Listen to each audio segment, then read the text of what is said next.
Spiderman brand new day के trailer में इतने सारे हिडन डिटेल्स छुपे हुए हैं कि शायद आपने 90% मिस कर दिए होंगे। इस ट्रेलर में हल्क का सीक्रेट, पनिशर का कनेक्शन, स्पाइडरमैन की नई पावर्स, सैडी सिंक का रोल, सब कुछ एक एक करके बात करते हैं। ट्रेलर की शुरुआत होती है स्पाइडरमैन और स्कॉर्पियन की इंटेंस फाइट से, लेकिन यहाँ सबसे बड़ा डिटेल ये है कि पीटर के अंदर पहले से ही जेनेटिक म्यूटेशन शुरू हो चुका है। इसी वजह से उसकी नई स्पाइडर पावर्स अभी अनस्टेबल हैं और उन्हें कंट्रोल करना उसके लिए काफी मुश्किल हो रहा है। लेकिन एक और सवाल उठता है, स्कॉर्पियन के पास इतना एडवांस्ड आर्मर्ड सूट आया कहां से? इसका सबसे लॉजिकल जवाब है वल्चर, क्योंकि होमकमिंग के एंड में मैक गार्गन और वल्चर की मुलाकात प्रिजन में हुई थी और पूरी संभावना है कि वल्चर ने ही उसके लिए यह अपग्रेडेड आर्मर अरेंज किया हो। अगले सीन में हम देखते हैं कि नेड और एमजे आखिरकार एमआईटी पहुंच चुके हैं, जो उन दोनों का सपना था।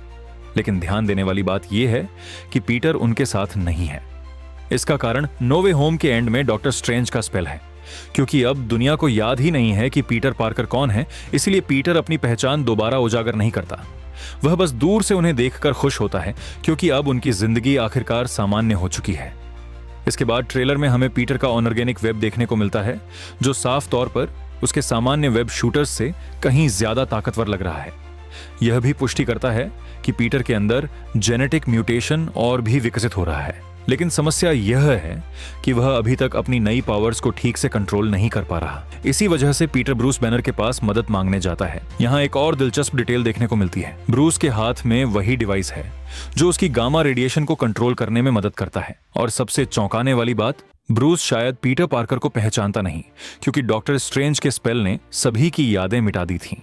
लेकिन हल्क को स्पाइडरमैन याद है। अगले सीन में हमें विलियम मेट्जगर दिखाई देता है, जो संभवतः डैमेज कंट्रोल का लीडर या कोई हाई रैंकिंग अधिकारी है। कॉमिक्स में विलियम मेट्जगर एक मशहूर एंटी म्यूटेंट एक्टिविस्ट था और ट्रेलर से भी ऐसा लगता है कि डैमेज कंट्रोल अब स्पेशल पावर्ड इंसानों का शिकार कर रहा है। इसी मिशन के लिए वह पीटर को एक खतरनाक असाइनमेंट देता है, क्योंकि शायद सिर्फ स्पाइडरमैन ही इस मिशन को पूरा कर सकता है। लेकिन असली ट्विस्ट इसके बाद आता है। ट्रेलर में एक जबरदस्त शॉकवेव दिखाई देती है, जिसके बाद आसपास के लगभग सभी लोग माइंड कंट्रोल या उसके प्रभाव में नजर आते हैं, सिवाय स्पाइडरमैन और पनिशर के।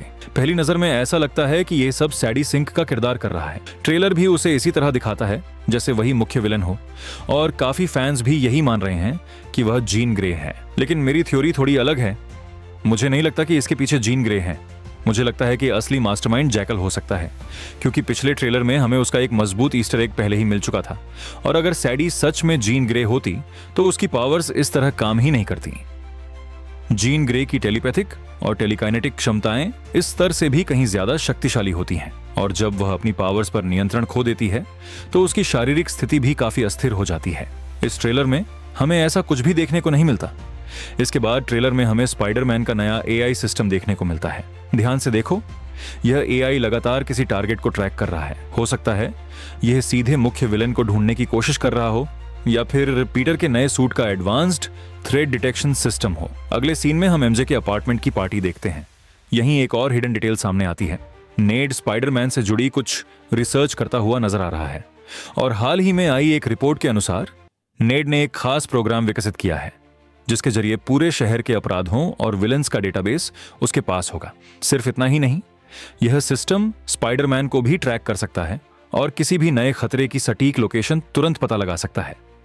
बैकग्राउंड में अगर ध्यान से देखो तो स्पाइडरमैन के अलग अलग अखबारों की कटिंग्स और तस्वीरें भी नजर आती हैं, जो साफ दिखाती हैं कि पीटर की गतिविधियों पर काफी समय से नजर रखी जा रही है।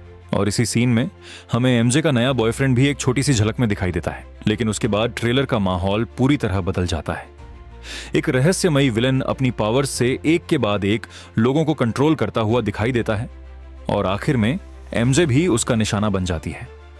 मेरी थ्योरी यह है कि इसी हमले के दौरान ब्रूस बैनर के हाथ में जो गामा कंट्रोल डिवाइस था, विलन उसे नष्ट कर देता है, और जैसे ही वह डिवाइस डैमेज होता है, ब्रूस दोबारा हल्क में बदल जाता है।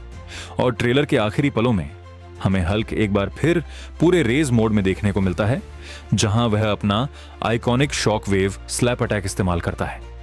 यह सिर्फ एक सामान्य हल्क वाला सीन नहीं लगता, बल्कि हो सकता है कि यही हमला पूरी फाइनल बैटल का टर्निंग पॉइंट बनने वाला हो। इसके बाद ट्रेलर में एक बेहद भावुक पल देखने को मिलता है। अचानक एमजे दोबारा स्पाइडरमैन पर भरोसा करने लगती है और फिर हमें वह आइकॉनिक स्विंगिंग सीक्वेंस देखने को मिलता है जो सैम राइमी की स्पाइडरमैन ट्रिलॉजी की याद दिला देता है। ये शॉट लगभग उसी क्लासिक एहसास को फिर से जीवंत कर देता है। लेकिन यहाँ एक और दिलचस्प डिटेल छुपी हुई है। पीटर एमजे को सीधे फ्रैंक कैसल यानी पनिशर के पास छोड़ देता है। इसे देखकर ऐसा लगता है जैसे पीटर और फ्रैंक पहले से ही एक दूसरे को जानते हैं। ये काफी अजीब है क्योंकि ट्रेलर ने अभी तक यह नहीं बताया कि इन दोनों की पहली मुलाकात कब और कैसे हुई। शायद फिल्म में हमें इसका जवाब मिले। और अगर लीक्स और प्रमोशनल पोस्टर्स की बात करें तो मेरी थ्योरी यह है कि इसी समय पीटर और एमजे मिलकर हल्क के लिए एक खास गामा वेब शूटर विकसित करने वाले हैं, जिसका संकेत हमें पहले प्रमोशनल मटेरियल में भी मिला था। अगर यह सच हुआ तो यह स्पाइडरमैन का अब तक का सबसे ताकतवर वेब अपग्रेड हो सकता है। ट्रेलर के फाइनल एक्शन सीक्वेंस में हमें मैरिको याशिदा दिखाई देती हैं, जो हैंड ऑन ऑर्गेनाइजेशन के निंजाओं के साथ मिलकर स्पाइडरमैन से लड़ती नजर आती हैं। सबसे चौंकाने वाली बात यह है कि इन निंजाओं के पास सिर्फ पारंपरिक तलवारें या सामान्य निंजा हथियार ही नहीं है, बल्कि एडवांस्ड हाईटेक हथियार भी हैं। इससे ऐसा लगता है कि किसी ताकतवर संगठन ने इन्हें आधुनिक तकनीक उपलब्ध कराई है और यहीं पीटर अपनी नई म्यूटेटेड क्षमताओं की पूरी ताकत दिखाता है। वह अपने अपग्रेडेड ऑर्गेनिक वेब्स का इस्तेमाल करके एक विशाल बवंडर जैसा वेब अटैक तैयार करता है, जो एक ही बार में सभी निंजाओं को पकड़ लेता है। यह स्पाइडरमैन की अब तक की सबसे क्रिएटिव और देखने में सबसे शानदार वेब अटैक तकनीकों में से एक लग रही है। और ट्रेलर के आखिरी पलों में हमें हल्क एक इमारत से नीचे गिरता हुआ दिखाई देता है। इससे एक बात तो लगभग तय लगती है कि फिल्म में स्पाइडरमैन और हल्क के बीच एक जबरदस्त लड़ाई होने वाली है और इस लड़ाई के बाद हल्क शायद दोबारा अपना नियंत्रण खो देगा और पूरी तरह अस्थिर हो जाएगा। अगर मेरी थ्योरी सही निकली तो इसी जगह जीन ग्रे की एंट्री हो सकती है, क्योंकि हल्क को मानसिक रूप से शांत करने की क्षमता एमसीयू में बहुत कम किरदारों के पास है और जीन ग्रे उनमें से एक हो सकती है। लेकिन फिलहाल यह सिर्फ एक थ्योरी है। ट्रेलर के बिल्कुल आखिर में स्पाइडरमैन को जेल के अंदर गार्ड्स के साथ लड़ते हुए दिखाया गया है। मेरी थ्योरी यह है कि पीटर शायद डेयरडेविल को जेल से बाहर निकालने आया है, क्योंकि डेयरडेविल की इकोलोकेशन क्षमता इस नए रहस्यमयी दुश्मन की पहचान करने में काफी उपयोगी हो सकती है और इसी वजह से स्पाइडरमैन को उसकी मदद की जरूरत पड़ सकती है। और रही बात इस नए विलन की, तो मुझे लगता है कि इसके पीछे टुम्बरस्टोन का हाथ हो सकता है उसी ने इस विलन को किराए पर रखा हो। लेकिन असली मास्टरमाइंड जैकल है या फिर जीन ग्रे, इसका जवाब हमें सिर्फ फिल्म रिलीज होने के बाद ही मिलेगा। तो दोस्तों, ये था मेरा स्पाइडरमैन ब्रांड न्यू डे के दूसरे ट्रेलर का पूरा ब्रेकडाउन।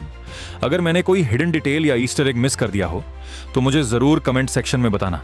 और अगर वीडियो पसंद आई हो तो एक लाइक, शेयर और चैनल को सब्सक्राइब करना बिल्कुल मत भूलना।